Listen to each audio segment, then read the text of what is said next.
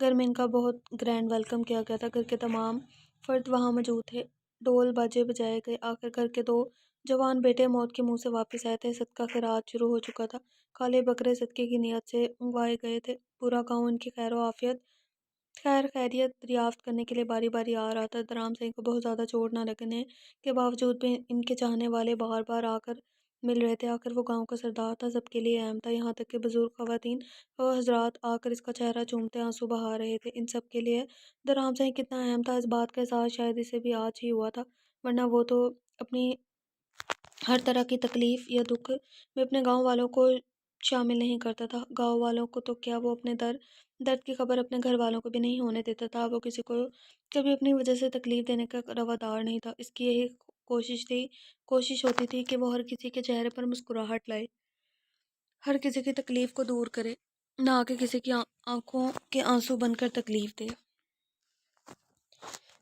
لیکن آج اسے احساس ہو رہا تھا یہ سب لوگ کتنی محبت کرتے تھے اس کے ساتھ، وہ اپنے رب کا شکر گزار تھا جسے اتنی محبت کرنے والے لوگ ملے، جبکہ طاہر سائیں کو بھی پیار تو بہت مل رہا تھا، لیکن تکلیف کے باعث وہ زیادہ دیر کسی کے پاس نہیں بیٹھ سکتا تھا۔ پہلے تو کافی دیر مردان خانے میں بیٹھے رہے، مرد حضرات ان سے ملنے آتے رہے، لیکن جب تکلیف حد سے زیادہ بڑھنے لگی تو اس نے اپنے کمرے میں جانا مناسب سمجھا۔ درام سائیں اور سنان سائیں خود اسے کمرے تک چھوڑنے آئے تھے، جبکہ اس کا کہنا تھا کہ اس کے پاؤں بالکل ٹھیک ہے، وہ خود چل کر اپنے کمرے تک تو جا ہی سکتا ہے، لیکن یہاں کون تھا جو اس کی کسی بات کو سمجھتا، اور ان سب کی محبت اور توجہ کے سامنے وہ خود بھی بے بس تھا، اس لیے خاموشی سے درام سائیں کے کندھے کا سہارا لیتا، جان بوجھ کر اس کے کندھے پر وزن ڈال کر اپنے کمرے تک آیا، جبکہ اس کے انداز پر وہ مسکرا کر اسے روم میں چھوڑ گیا۔ درام سائیں اور سنان سائیں اپنے بیڈ پر آرام کرنے کا کہہ کر خود نیچے جا چکے تھے، جبکہ وہ آرام کرنے کے بجائے پہلے تو زاوج کے آنے کا انتظار کرتا رہا، جو صرف اسے ویلکم کرنے کے لیے دروازے تک آئی تھی، اور پھر نہ جانے کہاں کون سے بل میں جا چکی تھی اس کی چوہیا۔ کافی دیر اس کے انتظار کرنے کے بعد وہ اٹھا اور دروازہ لاک کر دیا۔ دروازے کو اچھے سے لاک کر کے وہ چھت کو دیکھنے لگا، جس میں کمال کی سیلنگ کی گئی تھی۔ اس کے کمرے کو بے حد خوبصورت طرز سے تیار کیا گیا تھا، جس میں زیادہ ہاتھ اس کا اپنا ہی تھا، اور وہ اپنے کمرے کی ایک ایک چیز اپنے طریقے سے ڈیزائن کروا چکا تھا۔ جب اس بات کا یقین ہو گیا کہ کوئی بھی اس کے کمرے میں اس وقت نہیں آ رہا، وہ اونچی میز پر چڑھ گیا اور بائیں ہاتھ سے اپنے چھت کو ٹٹولنے لگا۔ دائیں کندھے پر اسے گولی لگی تھی، اسے ہلاتے ہوئے اسے کافی تکلیف ہو رہی تھی، لیکن بائیں ہاتھ سے اپنا کام بآسانی کر سکتا تھا۔ کافی دیر تک چھت کو ٹٹولنے کے بعد اس نے اپنے بریسلٹ میں سے ایک چھوٹی سی چابی نکالی اور چھت میں موجود چھوٹے سے سوراخ میں ڈالنے لگا۔ اگلے ہی لمحے وہاں سے ایک ڈبے نما چیز اس کے ہاتھ پر گری، جو چھت کے ہی ایک ٹائل کا حصہ محسوس ہوئی تھی، لیکن وہ کوئی ٹائل نہیں بلکہ ایک ڈبہ تھا جسے بیڈ پر رکھتے ہوئے اس نے فوراً اس کے اندر مطلوبہ چیز کو تلاش کیا۔ وہ چیز بیچ میں موجود تھی۔ اس نے ریلیکس ہو کر سب کچھ ویسے ہی واپس رکھا۔ وہ دروازے کو لاک کھول کر بیڈ پر لیٹ گیا۔ کوئی کہہ نہیں سکتا تھا تھوڑی دیر پہلے وہ گولیوں سے چھنی وجود لیے میز پر چڑھا کچھ کر رہا تھا۔ ان 10 سے 12 دنوں کے بیچ وہ صرف 2 بار ہی گھر آیا تھا، اور ان 2 بار اس نے مسکان کا چہرہ دیکھنے کی غلطی ہرگز نہیں کی تھی۔ وہ اسے دیکھنا تک پسند نہیں کرتا تھا۔ دوسرا، وہ اس کے ساتھ اپنے کسی بھی رشتے کو ماننے سے انکاری تھا۔ رام سنگھ کے اتنے سمجھانے کے باوجود بھی وہ اپنی بات پر قائم تھا کہ اس نے مسکان کی جانب دیکھنا تک گوارا نہ کیا۔ لیکن آخر کب تک ایک ہی گھر میں رہ کر وہ کیسے دور رہ سکتا تھا؟ ہسپتال سے لوٹنے کے بعد ساحر صاحب کو کمرے میں چھوڑ کر وہ خود فریش ہونے چلا گیا۔ ابھی وہ فریش ہو کر باہر نکلا تھا کہ سامنے سے مسکان آتی نظر آئی۔ وہ اسے نظر انداز کرتا وہیں سے پلٹ کر دوسری طرف جانے لگا تھا۔ سنان صحیح، وہ بھاگتے ہوئے اس کے پاس ہے۔ اس کے چہرے پر عجیب سی خوشی تھی جسے وہ بنا کوئی بھی اہمیت دیے وہیں رک گیا۔ اب کون سا ڈرامہ کرنا تھا اس نے اس کے سامنے؟ آپ مجھے نظر انداز کر رہے ہیں؟ مجھے بالکل اچھا نہیں لگ رہا۔ میں آپ کی بیوی ہوں، آپ نے مجھ سے شادی کی ہے، آپ مجھے اس طرح سے چھوڑ کر نہیں جا سکتے۔ آپ کو پتہ ہے میں آپ سے کتنا پیار کرتی ہوں۔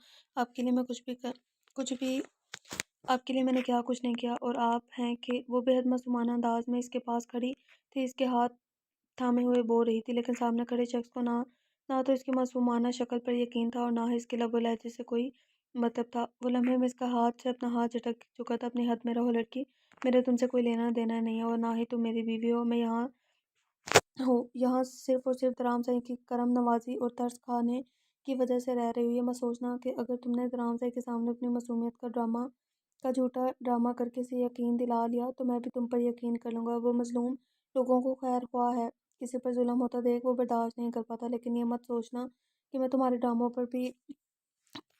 پر کبھی بھی یقین کروں گا۔ اس لیے اب یہ ناٹک بند کرو۔ میں جانتا ہوں اس رات ایسا کچھ نہیں ہوتا جس کے بعد تم پاگل ہو جائے یا تمہارا بچہ مر جائے۔ اور دوسری بات، یہ جو ناٹک کر کے تم میرے گھر میں آئی ہو نا، جلد سے جلد ختم کرو اور دفع ہو جاؤ میرے گھر سے، ورنہ اچھا نہیں ہوگا۔ جب بچے کے نام پر تمہیں کچھ بھی نہ مل سکا تو تم نے میرے گھر آ کر یہ پاگل پن کا ڈرامہ شروع کر دیا۔ آج وہ براہ راست اس سے مل چکا تھا تو کیوں نہ ساری باتیں کلیئر کر دیتا۔ سنان سے آپ کو کیا لگتا ہے میں جھوٹ بول رہی ہوں؟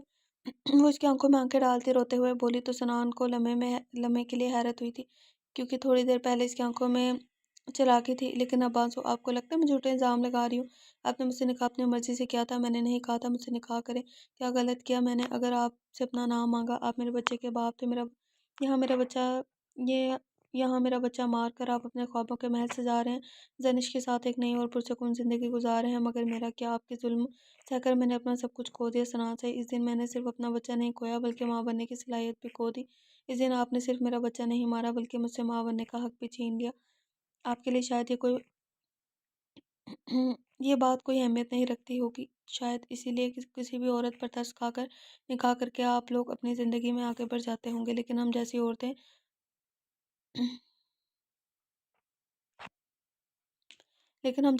نہیں بڑھ پاتی۔ سنان سے میں جانتی ہوں یہ بات آپ کے لیے کوئی اہمیت نہیں رکھتی کہ آپ کے بچے کی کہ میں آپ کے بچے کی ماں بننے والی تھی، لیکن مجھ سے تو میرا سب کچھ چھین لیا نا، مجھ سے تو میرا سب کچھ چھین لیا۔ آپ نے بتایا میں کہاں جاؤں؟ کیوں مارا آپ نے میرے بچے کو؟ جواب دیں، کیوں مارا آپ نے میرے بچے کو؟ کیوں چھینا مجھ سے میرا بچہ؟ اب وہ اس کے گریبان کو پکڑتے سے جھنجھوڑنے لگی۔ اس کے ڈرامے دیکھ کر سنان کا دل چاہا کہ اس کے منہ پر رکھ کر ایک تماچا لگا کر اس کے اوقات یاد دلا دے، لیکن اس سے پہلے وہ کچھ بھی سمجھتا اس کے بے قابو وجود کو زنش نے سہارا دیا۔ چھوڑو مجھے جانا ہے کہ کیوں اس شخص نے میرا بچہ مار ڈالا۔ کیا قصور تھا میرے معصوم بچے کا؟ کیوں مجھ پر ظلم کیا؟ آج مجھے جواب چاہیے۔ کیوں مجھ سے ماں بننے کی صلاحیت چھینی؟ کیوں میری کوکھ اجاڑ دی؟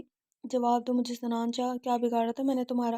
وہ چلائی جا رہی تھی جبکہ زنش کی آنکھوں میں اسے پہلی بار کچھ اور محسوس ہوا۔ وہ اسے گنہگار سمجھ رہی تھی، اس کی آنکھوں میں بے اعتباری تھی۔ نہیں، اس کی زنش اس پر یقین کرتی ہے۔ اس نے اپنے دل کو سمجھایا جبکہ وہ مسکان کو بہت مشکل سے سہارا دیتی اس کے کمرے تک لے کر جا رہی تھی۔ زنش کو سب کچھ پتہ چل گیا تھا کہ اسے کچھ بھی چھپا نہیں رہا تھا۔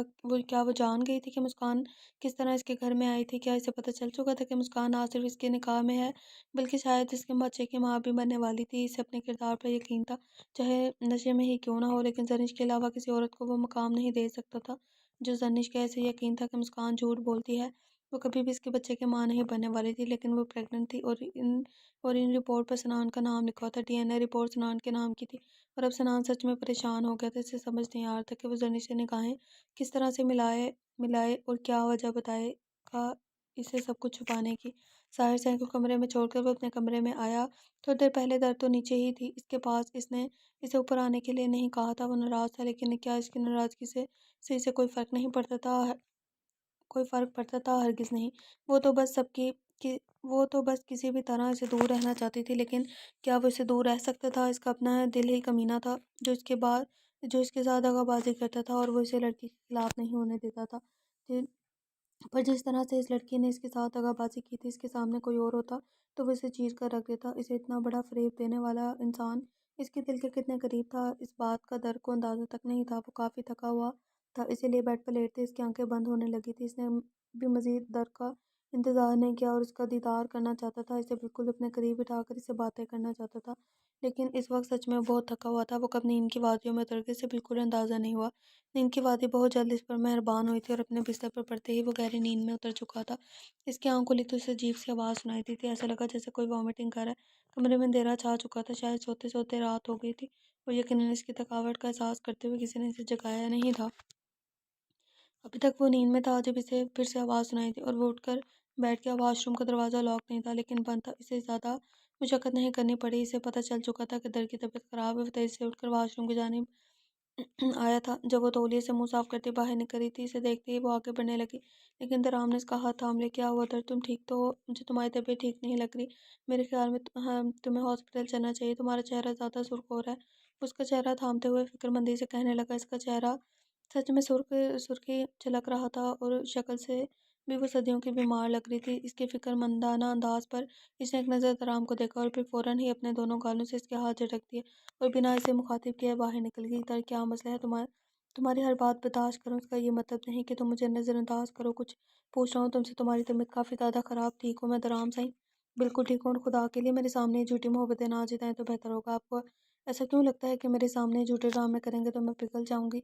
اگر آپ کو یہ لگتا ہے کہ آپ اپنے فکر مندانہ انداز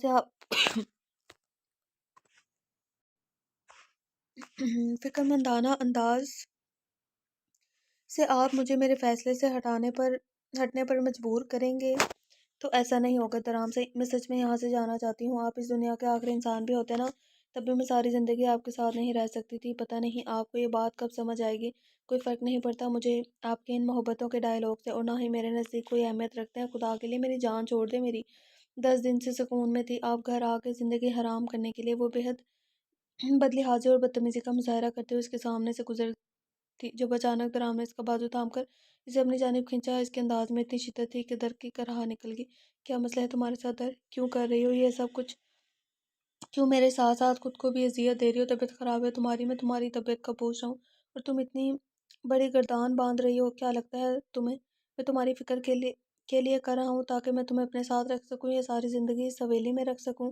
ایسا کچھ نہیں، میں تمہاری فکر اس لیے کر رہا ہوں کیونکہ مجھے تم سے محبت ہے، اور مجھے تمہارے ساتھ رہنے کے لیے تمہیں اپنے ساتھ رکھنے کے لیے تمہاری اجازت کی ضرورت نہیں ہے۔ تمہیں اگر یہ غلط فہمی ہے کہ تم یہ سب کچھ کر کے مجھ سے طلاق لے لو گی کہ یہ صرف تمہاری غلط فہمی ہے، اور مجھے مجبور مت کرو کہ میں تمہیں اپنے طریقے سے سمجھاؤں۔ وڈیرا ہوں جانم صحیح، اور وڈیرے اپنی بیویوں کو لگام کس طرح سے ڈالتے ہیں بہت اچھے طریقے سے جانتا ہوں۔ مجھے مجبور مت کرو کہ تمہارے ساتھ وہ سلوک کروں جو میں نہیں کرنا چاہتا۔ محبت بند کرو، تمہارے حق میں بہتر ہوگا۔ مجھے بیویوں کو غلام بنا کر رکھنے والے مرد نہیں پسند۔ دل میں رہتی ہو تو دل میں رہو۔ اگر ایک بار عورت اپنے مرد کے دل سے اتر جائے نا، تو پھر کبھی وہ مقام حاصل نہیں کر پاتی جو کبھی اس کا ہوتا ہے۔ اپنے مقام سے نیچے مت اترو، پچھتاؤ گے۔ اس دل میں بسایا ہے تمہیں، ابھی بھی وقت ہے، سنبھل جاؤ۔ یہ نہ ہو درام صحیح تمہیں دل سے نکال کر جوتے کی نوک پر رکھ دے۔ وہ ایک جھٹکے سے پیچھے کی طرف دھکا دیتا لمبے لمبے ڈگ بھرتا کمرے سے نکل گیا، جبکہ در تو اس کا انداز دیکھ کر کانپ اٹھی تھی۔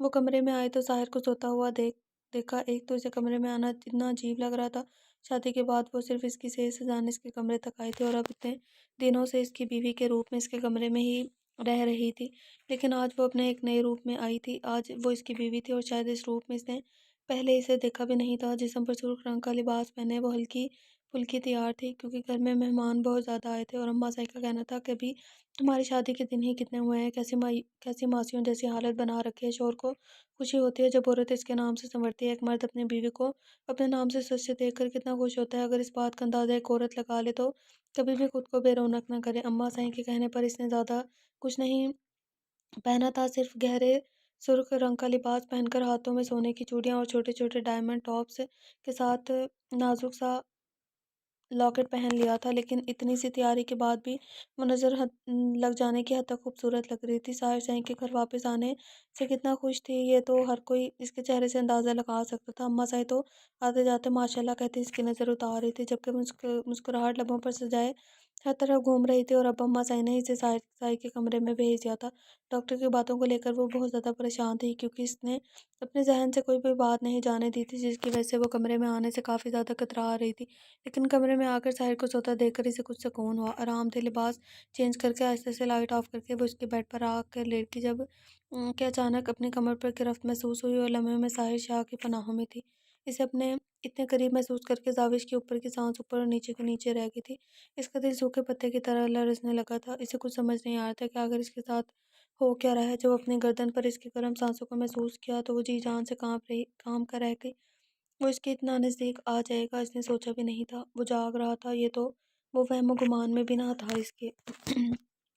وہ تو اسے سوتا ہوا محسوس کر کے اس کے اتنے قریب آ گئی تھی۔ اسے اگر پتہ ہوتا وہ جاگ رہا ہے تو غلطی سے کبھی ایسی غلطی کرنے کے بارے میں نہ سوچتی۔ اس کے وجود میں جیسے کپ کپی سی دوڑنے لگی تھی۔ اس کی پناہوں میں وہ وہ بری طرح سے کانپ رہی تھی۔ جب اسے اپنی گردن پر اس کی چپتی مونچھوں کا لمس محسوس ہوا، مانو جان لبوں پر آ گئی تھی۔ اس نے لرزتے ہاتھوں سے ساحر کے کندھے پر ہاتھ رکھ کر اسے دور کرنے کی چھوٹی سی مزاحمت کرنے کی کوشش کی تھی، لیکن وہ اس کی مزاحمت کو ناکام بناتا اس کا وہ ہاتھ تھامتے ہوئے تکیے سے لگا چکا تھا، اور اب وہ براہ راست مگر اندھیرے میں اس کی نگاہوں میں جھانکتا، اپنے نرم گرم لب اس کی پیشانی پر رکھتا، پھر نیچے کی طرف سفر کرنے لگا۔ وہ اسے دیکھ نہیں پا رہی تھی، لیکن اس کے باوجود بھی نگاہیں جیسے جھک گئی تھیں۔ زاوش کو تو اس کے بے باک لبوں کے لمس سے جیسے سکتہ ہو گیا تھا، اور وہ چاہ کر بھی خود سے دور نہیں کر پا رہی تھی۔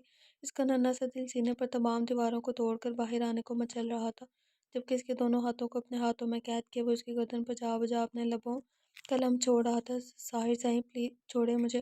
وہ مچل کر اس کی گرفت سے نکلنے لگی۔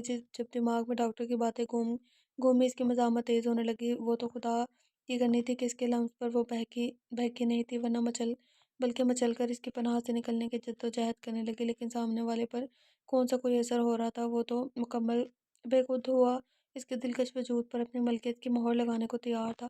اس وقت زاوش کا نشہ اتنا سا چڑھ کر بو رہا تھا کہ اسے درد کی فکر نہ تھی، بس آج اسے زاوش چاہیے تھی، اور کسی بھی حال میں چاہیے تھی۔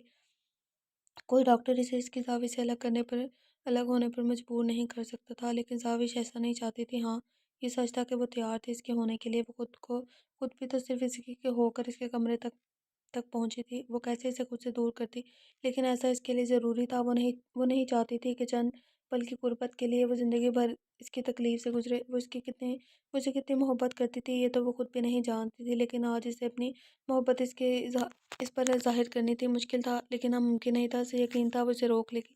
ساحر شاہ پلیز ایک بار میری بات سنیں۔ اس نے بھرپور مزاحمت کرتے اسے خود سے دور کرنے کی کوشش کی، تو وہ اسے گھور کر رہ گیا۔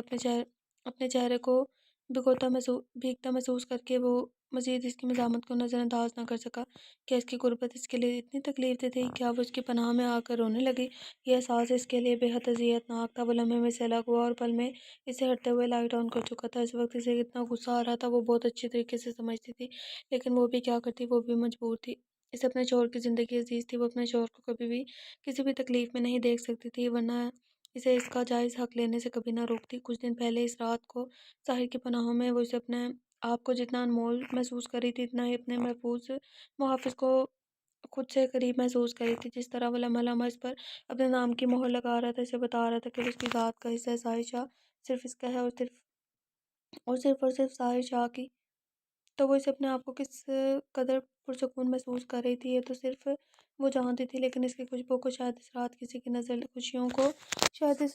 کی نظر لگی، اور کسی کی کالی نظر نے ہی تو آج اسے اس مقام پر پہنچایا تھا کہ وہ اپنے شوہر کی خود سے دور کرنے پر مجبور ہو گئی تھی۔ اپنے نگاہیں جھکائے کیوں بیٹھی ہو؟ بتاؤ مجھے کیا مسئلہ ہے تمہارے ساتھ؟ وہ بے حد غصے سے بھرا ہوا تھا۔ اس کی حرکت اسے کتنی ناگوار گزری تھی یہ تو صرف وہی جانتا تھا۔ اور سب سے زیادہ غصہ اسے زاوش پر آ رہا تھا جو نظریں چکائے آنسو پینے میں مصروف تھی۔ کیا مطلب ہے تمہارا؟ اتنا ضروری نہیں ہے کہیں پر بھی جانم؟ تم آرام کرو، ابھی تمہیں ہاسپٹل سے آئے ہوئے وقت ہی کتنا ہوا ہے، جاؤ اپنے کمرے میں اور آرام کرو۔ آرام سے ہی مجھے مجبور مت کرو میں تمہارے ساتھ سختی کروں۔ آج سچ میں اصغر خان کی آواز بہت عرصے کے بعد اونچی ہوئی تھی، خاص کر کے جب وہ سردار کی کرسی پر بیٹھا تھا۔ تب سے تو گھر کا کوئی بھی فرد اس سے اونچی آواز میں بات نہیں کرتا تھا۔ بابا صحیح سمجھنے کی کوشش کریں، میں صرف آپ کا بیٹا نہیں ہوں، اس گاؤں کا سردار بھی ہوں۔ میرا جانا ضروری ہے، جلد آ جاؤں گا، آپ فکر نہ کریں، آپ جائیں اپنے کمرے میں آرام کریں۔ اور ویسے بھی انصر میرے ساتھ ہے۔ انصر تم بابا صاحب کو کمرے میں چھوڑ کر آؤ، تب تک میں چینج کر کے آتا ہوں۔ اور وہ انہیں کہتا ہے اپنے کمرے کی جانب بڑھ گیا، جبکہ بابا صاحب کو سنبھالنا اب انصر کی ذمہ داری تھی۔ وہ غصے سے کمرے سے باہر تو آ گیا تھا، لیکن گھر سے باہر نکلنے کی بجائے وہی لان میں ٹہلنے لگا۔ جب تھوڑی دیر میں بابا صاحب نے بھی اسے جوائن کر لیا تھا۔ ان سے باتوں میں لگے، انصر نے آ کر اسے ایک اور دھماکے دار خبر سنائی تھی، جس کے باعث اسے بھی 1 گھنٹے میں جرگہ پر پہنچنا تھا۔ وہ کمرے میں آیا تو نور کو بیڈ پر بیٹھے ہوئے دیکھا، اب اسے نظر انداز کرتا نہانے کے لیے چلا گیا۔ ٹھنڈے پانی سے نہانے کے بعد وہ کافی پرسکون تھا۔ اب اسے اپنی روٹھی ہوئی بیوی کو بھی منانا تھا۔ وہ در سے محبت کرتا تھا، اس کی نادانیوں کی وجہ سے وہ اسے نہ تو نظر انداز کر سکتا تھا اور نہ ہی اسے دنیا کے رحم و کرم پر چھوڑ سکتا تھا۔ وہ جانتا تھا اس کی بے جا سکتی یا ناراضگی اسے مزید اسے دور کر دے گی۔ پچھلے 5 مہینوں میں جتنا اسے درام سائی نے سمجھایا تھا، اتنا تو وہ خود بھی نہیں سمجھ پائی تھی۔ درام سائی نفاست سے اپنے بال سیٹ کرتے ہوئے آئینے میں اس حسین چہرے پر نگاہیں جمائے اسے گہری سوچ میں مصروف دیکھ رہا تھا۔ اس کی قاتل نگاہیں پاس پڑے روشن لیمپ کی طرف تھی۔ اس لمحے درام سائی کو اس لیمپ سے بھی جلن ہونے لگی تھی۔ اس کی نظروں کے تعاقب میں وہ بلا کسی اور شے کو کیسے برداشت کرتا، جبکہ اتنے بڑے مجسمہ غرور کو وہ سرے سے نظر انداز کر دیتی تھی۔ اپنے آپ کو اس کی گہری نظروں کے اثار میں محسوس کرتے اسے بساختہ اس کی طرف نظر اٹھا کر دیکھا تو وہ دلکشی سے مسکرا دیا، لبوں پر ایک جاندار تبسم بکھر گیا۔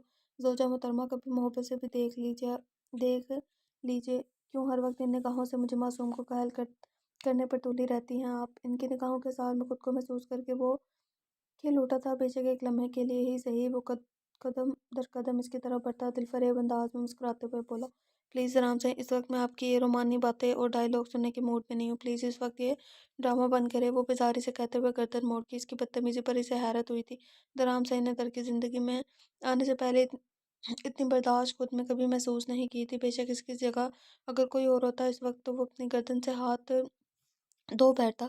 جانے کون سی بیویاں ہوتی ہیں مسز درنور درام شاہ، جو شادی کے 5 مہینے بعد شوہر کے رومانی انداز اور ڈائیلاگ سے خوش ہو کر اس کی دل جوئی میں مصروف ہو جاتی ہیں، اور ایک تم ہو جو میری محبت کو اپنی بے پناہ نفرت کے نشتر چبو کر ریزہ ریزہ کر دیتی ہو۔ وہ ڈارک براؤن آنکھوں سے عشق کی سلطنت آباد کیے اس سلطنت کی ملکہ سے کہہ رہا تھا، انسان جو بوتا ہے وہی کاٹتا ہے۔ در نے اپنی طرف سے اسے لاجواب کیا تھا، لیکن جواب میں اس کا دلکش کہکہ سن کر وہاں سے اٹھ کر جانے لگی تھی، لیکن وہ اسے اپنی بات سنے بغیر وہاں سے جانے دے تو اسے درام شاہ ہی کیوں کہا جائے۔ انسان جو بوتا ہے وہی پاتا ہے نا؟ لیکن اپنے دل پہ ہاتھ رکھ کے کوئی درام شاہ جو کبھی تمہارا دل دکھانے کی گستاخی کی ہو، کبھی جو تمہارے ستم کا تم سے شکوہ کیا ہو، وہ سر نظروں سے اس پر جمائے پوچھ رہا تھا، اگر ہاں تو دل سمیت سر بھی قلم کر کے تمہارے قدموں میں رکھنے کا حوصلہ رکھتا ہے درام سائی؟ جنون کی آخری حد تک تم سے عشق کرتا ہوں درام سے اس کی آنکھوں میں جھانک کر اس کے سامنے اپنا دل کھول رہا تھا، مگر یہاں کسے پرواہ تھی؟ درنور تو اس کے دل کی دنیا کو آگ لگانے میں ماہر ہو چکی تھی۔ نہ تو مجھے آپ کے دل کی تمنا ہے اور نہ ہی قلم ہوئے سر کی خواہش۔ درام سائی، آپ مجھ سے محبت کرتے ہی نہیں۔ اگر آپ مجھ سے محبت کرتے تو یہ زبردستی کی گھٹن زدہ زندگی نہیں گزارنی ہوتی۔ اگر آپ کو مجھ سے محبت ہوتی تو آپ کے ساتھ زبردستی کے رشتے میں گھٹ گھٹ کر نہیں مر رہی ہوتی، محبت میں قید نہیں ہوتی۔ اگر آپ مجھ سے محبت کرتے ہیں تو کریں مجھے آزاد۔ یہ شادی بزرگوں کا فیصلہ تھی، لیکن اس کو نبھانا تو ہمارا فیصلہ ہے۔ آپ اب اپنی محبت کو ثابت کرتے درام سے وہ ظلم کی انتہا پر تھی۔ ہاں ہاں تقریریں اچھی کرتی ہو، اس دفعہ الیکشن میں کھڑا کر دوں گا تمہیں، لیکن نہیں درام سائی کی ملکیت کو کوئی آنکھ اٹھا کر دیکھے تو درام سائی اس کی آنکھیں نہ نکال دے۔ تم بس اپنے سائی کے سامنے تقریریں کیا کرو، میں تمہیں داد بھی دوں گا اور انعام بھی۔ وہ مسکراتے ہوئے اپنا غم بڑی دلکشی سے چھپا کر اس کے لبوں پر جھکا تھا، اپنی محبت کا نرم لمس اس کے لبوں کو بخشتا وہ اس کے چہرے کے نقوش کو دیکھ رہا تھا۔ کون کب وقت کہہ سکتا ہے اتنی معصوم سی دکھنے والی لڑکی یہ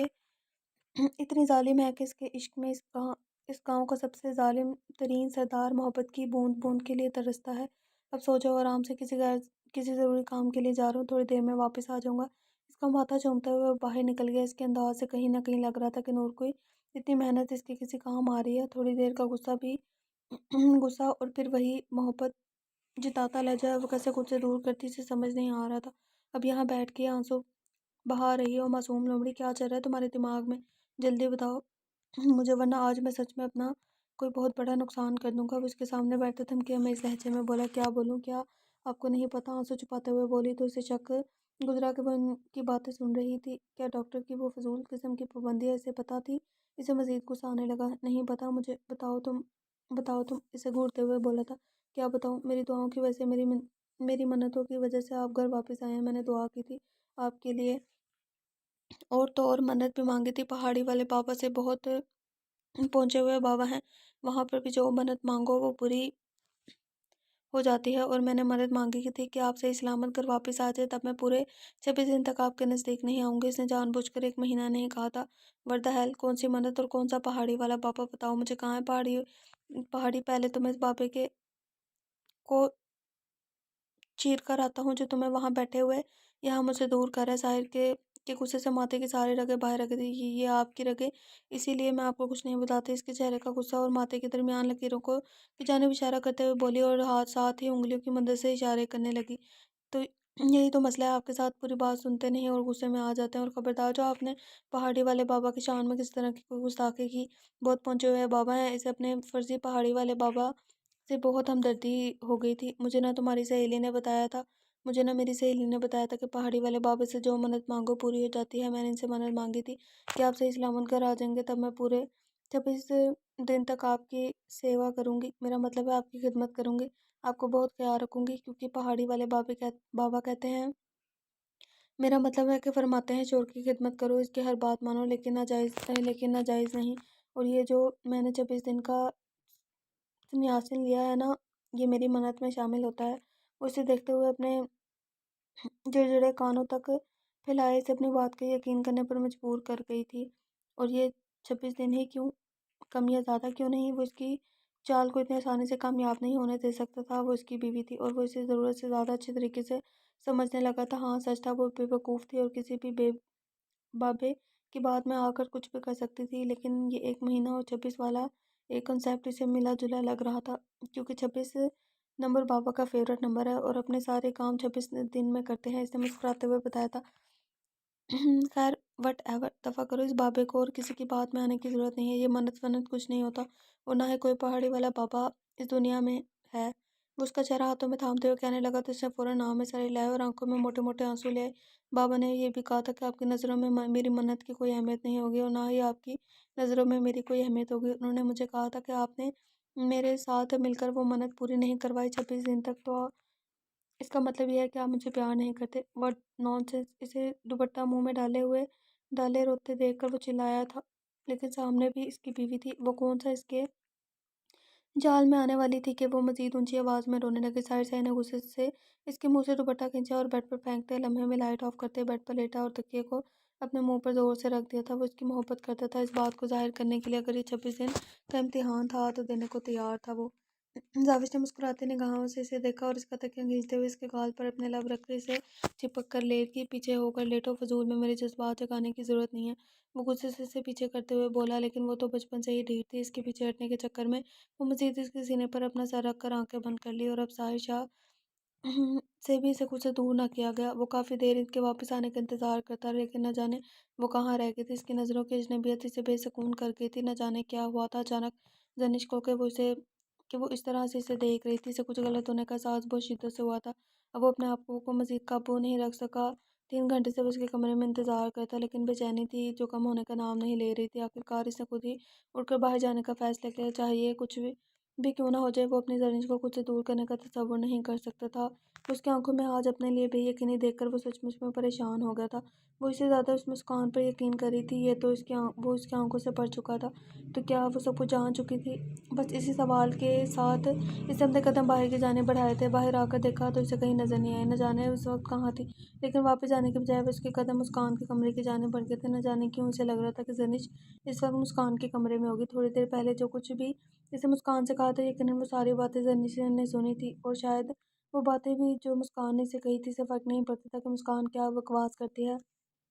مسکان یہ سب کچھ کیوں کر رہی تھی، یہ تو وہ بہت اچھی طریقے سے سمجھ چکا تھا۔ اسے مسکان کو اس کا نام چاہیے تھا جو وہ اسے جیسی لڑکی کو دینے کے حق میں نہیں تھا، لیکن اس مسکان کے لیے زرنج اس پر شک کر رہی تھی، اس پر یقین نہیں کرے گی۔ اسے ایسا کچھ محسوس نہیں ہوا تھا، اور اگر زرنج کے دماغ میں کوئی بھی سوال تھا تو وہ اس سوال کا جواب دینے کے لیے تیار تھا۔ اسے مسکان کے کمرے میں قدم رکھا تو سامنے مسکان کے پاس بیٹھی نظر آئی، جبکہ مسکان اسے باتوں میں مگن تھی۔ وہ اسے کیا بات کر رہی تھی اسے نہیں پتا تھا، لیکن اتنا پتا تھا کہ وہ زرنج کو اس کے خلاف کر رہی ہے۔ میں کب سے تمہارے کمرے میں انتظار کر رہا ہوں، تم یہاں بیٹھی ہو، چلو اب کمرے میں، بہت وقت ہو گیا ہے، تمہیں سو جانا چاہیے، تمہارا اتنے دیر تک جاگنا ہمارے بیبی کے لیے اچھا نہیں ہے۔ وہ اس کے سامنے کھڑے سے مخاطب کرتے ہوئے مخاطب ہوا تھا، دوسری لڑکی سے جیسے کوئی مطلب ہی نہیں تھا۔ میں انتظار کر رہی ہوں مسکان کے سونے کا، تھوڑی دیر میں آ جاؤں گی، آپ جائیں۔ وہ اسے نظر انداز کرتی بولی تو سنان زئی کو آگ لگی تھی، وہ اس سے زیادہ اس جھوٹی لڑکی کو اہمیت دے رہی تھی۔ اس لڑکی سے تمہارا کوئی لینا دینا نہیں ہے، وہ سوتی ہے، جاگتی ہے، جیتی ہے، مرتی ہے، تمہیں سے کوئی فرق نہیں پڑتا، اٹھو کمرے میں چلو۔ وہ ذرا سختی سے بولا، مجھے فرق پڑتا ہے سنان سے، یہ میرے شوہر کی پہلی بیوی ہے، اور یہ میرے شوہر کے بچے کی ماں بننے والی تھی، جس پر میرے شوہر نے تشدد کیا، اور آج یہ اس حالت میں ہے کہ خود اپنا آپ نہیں رکھ سکتی۔ میرے وجود میں پلنے والے بچے سے آپ کو کتنی محبت ہے، اور یہ معصوم جو اپنا بچہ آپ کی وجہ سے کھو بیٹھی ہے، اسے آپ کو کوئی لینا دینا نہیں، بہت افسوس کی بات ہے۔ خدا کے لیے جائیں اس وقت یہاں سے، فی الحال میں آپ سے کسی طرح کی کوئی بحث نہیں کرنا چاہتی۔ تو ہم اپنے ایپیسوڈ کو یہیں پر اینڈ کرتے ہیں، کیونکہ میں بہت زیادہ تھک گئی ہوں۔ ملتے ہیں نیکسٹ ایپیسوڈ کے ساتھ، اپنا بہت سارا خیال رکھیے گا، مجھے دعاؤں میں یاد رکھیے گا۔ اللہ حافظ۔